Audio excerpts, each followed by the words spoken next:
Welcome to EPL Insights for Game Week 32. 32! And what's turning out to be quite the title race in the Premier League. Gareth, Wheeler, and Jake Osgathorpe with you.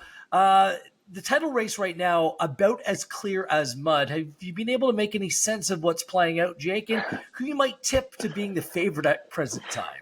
Oh, it is really. I mean, it just makes a nice change, doesn't it, to have a really competitive title race with not just two teams? Because for the last 5 years, it's been Liverpool, Man City going head to head, or last season it was Liverpool, Arsenal before Arsenal wilted. So yeah, just the fact that we've got a nice competitive race where you can quite perceivably see every team winning out. But yeah, I look at Arsenal's fixture list and think that's difficult, the most difficult of the three, which is why I would be leaning against them. Liverpool juggling midweek European stuff, same as Man City, but playing on a Thursday could hurt them. I still look at the market and think the value is with Manchester City at this moment in time. All said and done, you're getting quite a big price for City to win the title, plus 175. That's where my money would be going at this moment in time. What about yourself? We've been discussing this all season long. I have the Liverpool future play. I hedge with Man City, so I'm really on an anti-Arsenal lean here. We'll see what plays out this weekend. But at Pinnacle, plus 125 for Liverpool to win the title, plus 175 for Manchester City. I think you're right in terms of where the number's at right now. Man City would be my play as well. Let's get to the fixtures this weekend. And this one will have a big say in potentially how this all plays out down the stretch run. It's Brighton and Arsenal. Arsenal now haven't lost in 6 games. Brighton, a home dog at plus 411 at current time, minus 153 for an Arsenal victory. How do you see this game playing out? Yeah, this is quite intriguing because usually if we saw Brighton at this kind of number, we'd be making this play. We'd be making a pro-Brighton play. But the way in which they're playing at the moment don't look like themselves. They're still missing some key attacking players. It is hard to kind of get them on side. And Arsenal, to be fair to them, have looked very good, very controlled. They've got the best defensive away record in the league, 11 goals conceded in 15 games, just 12.8 XG, which is 0.85 per game, which is an astounding figure for away games, which obviously includes the Etihad and it includes Anfield. But yeah, Brighton, they're unbeaten in 14 home games in all competitions. They last lost in September to AEK Athens in the Europa League. So it's become a little bit of a fortress. Granted, they've not won as many as they would have liked of that period. But interestingly, of the last 11 at the Amex, under 3, which is where the goal line currently is, has won 8 times and pushed once out of 11. And that's where I'm going to be going. Under 3 goals. It's minus 113. If you'd have asked me at the start of the season, would you ever be going for an unders in a Brighton game? I would say absolutely not. But the way things are going right now, this could be another one where Arsenal control things at the back, keep a clean sheet and edge to a win. I hear what you're saying there. I would love to make a Brighton play on the handicap, but at plus 0.75, if it gets to a goal, I'll probably make a Brighton play here because I think context matters. Arsenal scored 34 goals away from home, but 17 came in a 3-game stretch against Sheffield United, West Ham, and Burnley. And the 3 losses that Arsenal have had away from home in the Premier League this season have all come with cup fixtures afterwards. They lost before they played Sevilla, they lost before they played PSV, and they lost before an FA Cup tie against Arsenal as well.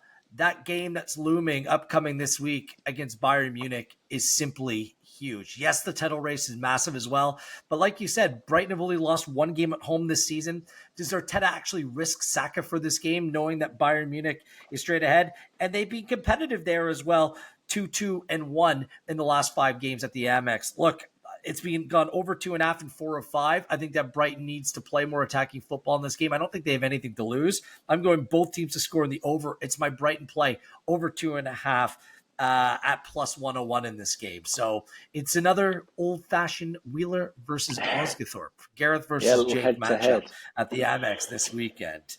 Let's move things forward to Sunday. It's Manchester United and Liverpool. United at plus 337. Liverpool minus 138. I mean, are the markets, have they reacted that strongly to the fact that United pulled a rabbit out of their hat in the FA Cup? Like, was that a fluke? How does this play out at Old Trafford this weekend? Well, I've picked my gun up and I've reloaded it from the FA Cup game and I'm making exactly the same play. I'm taking Liverpool to win at -138. I think this should be a hell of a lot shorter. The gulf between these two teams is a lot bigger than what those odds is currently suggesting. And if you think back to that FA Cup game, Liverpool were in absolute cruise control until about 70 minutes. They should have gone 3-1 up. They should have gone 4-1 up. They had the chances to do that. And then Klopp, because of the congested schedule, made loads of changes. He brought everybody off. Salah came off. I think Nunez came off as well. They really threw in quite a few young players. And it can just let Man United get back into the game. They'll not have that chance this time around. And listen, this is not a Man United team we're talking about. This is basically a relegation threatened team. That's the metrics that they're putting up anyway. They've conceded 2.2 expected goals per game in the last 6 matches, and they've conceded 143 shots in that time, 24 shots per game, which is absolutely mind-boggling. Only Luton and Sheffield United over the whole season have conceded more shots than Manchester United.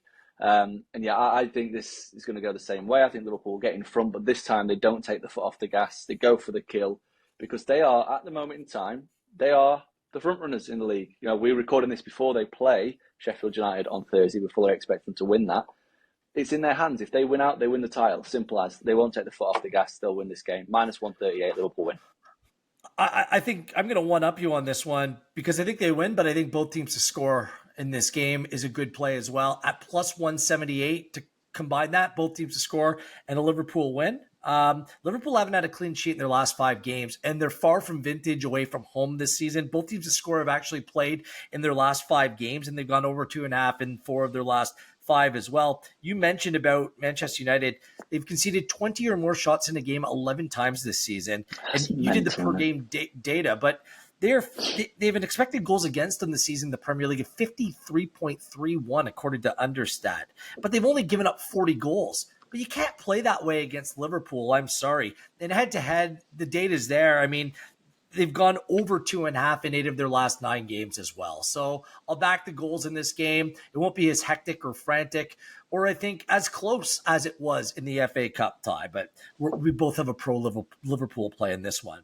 Let's also touch on very quickly Crystal Palace and Man City upcoming this Saturday. Of course, for City, they have the Champions League and a massive tie against Real Madrid upcoming on Tuesday. And these two sides drew 2-2 last time they played.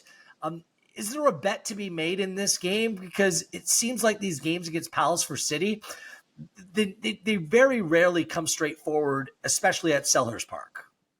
Yeah, exactly. I think the handicap line's a little bit too big, to be fair. In Palace getting a 1.5 goal head start, I probably would make it 1.25. So I wouldn't mind making a play on Palace plus 1.5. Obviously, Eze's back fit. Elise is touch and go for the weekend. He's been back in training. He could well feature, and that adds another dimension to Palace's attack. And I think overall, Glasner's come in. He's really tightened them up, but also, you know, now he's got players back in attack. They've looked quite dangerous. I could see this, especially with City having a game in Madrid in midweek. I could see them maybe taking the foot off the gas if they go in front early, or just eking out a controlled 1-0 like we've seen them do previously. I think maybe Palace on the handicap's the way to go. I agree with you. Some more food for thought. Palace do have the 4th best expected goals against at home in the Premier League this season. And head-to-head, recent times at Selhurst Park, the under has been the play. It was a City 1-0 victory at Selhurst Park last season. It was goalless, a goalless draw the year before that. Palace has played to under 2.5 and 4 of 5. I like the Palace play just to keep it tight. By the way, Chris Richards might be coming back as well. He's been a good player for them this season as well. I think that the under 2.75, it's an intriguing play. I don't make it now because I think the chance that the public will bet this up to 3, and you might have a chance to get a little bit more value if you're going to make an underplay. So I would side with that. Before we go, any best bets or other plays that are on your radar this weekend in the Premier League? Yeah, a couple for me. Over 3 goals in Fulham v Newcastle. It's -120. Newcastle away from home, 4.1 goals per game. Over 3.5 has landed in 10 of their 14. And Fulham, some of the players got embarrassed, didn't they, in midweek by getting taken off for half an hour when they lost 3-1 at Nottingham Forest. So I think there's going to be plenty of goals Jake, there. What's the response going to be? Like that's the only reason why I've kind of leaned away from that game. No, 100% agree. I think there'll be it's going to be interesting to see. But I think I'm making this play more around Newcastle and their inability to defend, but also their attacking firepower. And then my other big fancy is Spurs to win and both teams to score, which is at plus 161. It's a bet that's landed in 9 of 15 home matches this season. So we've got a 60% strike rate. Yeah, we're getting a plus 161 number. Forest have scored in 9 of 11 league games since Nuno came in. And yeah, that just seems to be Spurs' habit, doesn't it? It's just to outscore people when they play at home, and they've done it successfully. No other plays for me, but I will be watching what the markets do for Villa Brentford over 3 at minus 117. I'm not touching it yet. We'll see if the number shifts or changes at all. I think there's some value. My numbers don't correspond with West Ham at Wolves. A draw no bet at plus 103. Wolves just aren't the same team right now, dealing with the number of injury issues. But West Ham do have Leverkusen in the Europa League upcoming on Thursday. So I'll be weighing up my options for those two potential plays this weekend as well. On behalf of Jake, I'm Gareth. We'll be back with a Champions League betting blueprint as well next week as Champions League quarterfinals pick up as well. On behalf of everyone at Pinnacle, this has been EPL Insights for Game Week 32.